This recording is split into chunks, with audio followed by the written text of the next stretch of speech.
Phil Jackson a convaincu Shaquille O'Neal de l'importance de la défense. La preuve avec ce double bashorama du grand Shaq. Mes premiers souvenirs NBA sont directement associés à Georges Eddy. Une voix, un accent et des expressions très personnelles. À l'adolescence, je me souviens des matchs enregistrés sur VHS et des lives à 2h du mat, une fois les parents couchés. Seul ou en duo avec mon pote Thomas, j'en ai mangé en pagaille des matchs à cette époque. Dans les années 90, la NBA c'était la guerre. Une star par équipe et chaque soir, ça joue sa vie. Ma façon de jouer, c'est un peu identifié à ça, un jeu dur et physique. Et comme je savais pas vraiment shooter, ça m'arrangeait, j'avoue. Quand on repense à cette époque, on ne peut pas ne pas parler de MJ. Sauf que pour qu'il y ait un héros, il faut des ennemis. Les Pistons de Thomas, les Suns de Barkley, les Jazz de Malone et les Knicks des Wings. Perso, j'ai toujours préféré les anti-héros. Début 2000, des joueurs me font kiffer.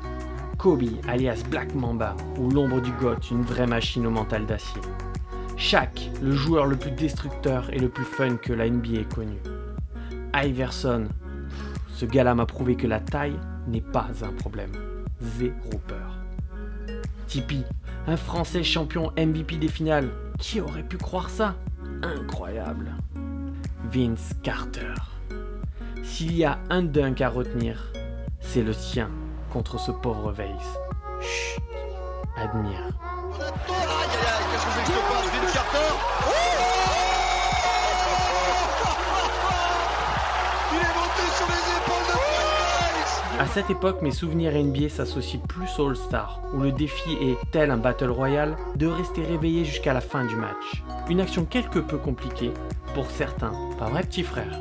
Moins compète mais plus festif, les All-Stars ont toujours été un prétexte pour de pures soirées. Puis les fameuses nuits qui se ressemblent sans se ressembler, avec ces 4 finales d'affilée Warriors-Cavaliers, où tes souvenirs se mélangent un peu entre la bâche de James, l'arrivée de KD, le comeback des Cavs. Ce que j'aime avec la NBA, c'est que tout est changeant. Les plus forts ne le restent pas forcément, ça trade, ça évolue, et même si certains nostalgiques comme moi regrettent parfois la NBA d'avant, au moins, elle ne s'encroute pas comme dans d'autres sports.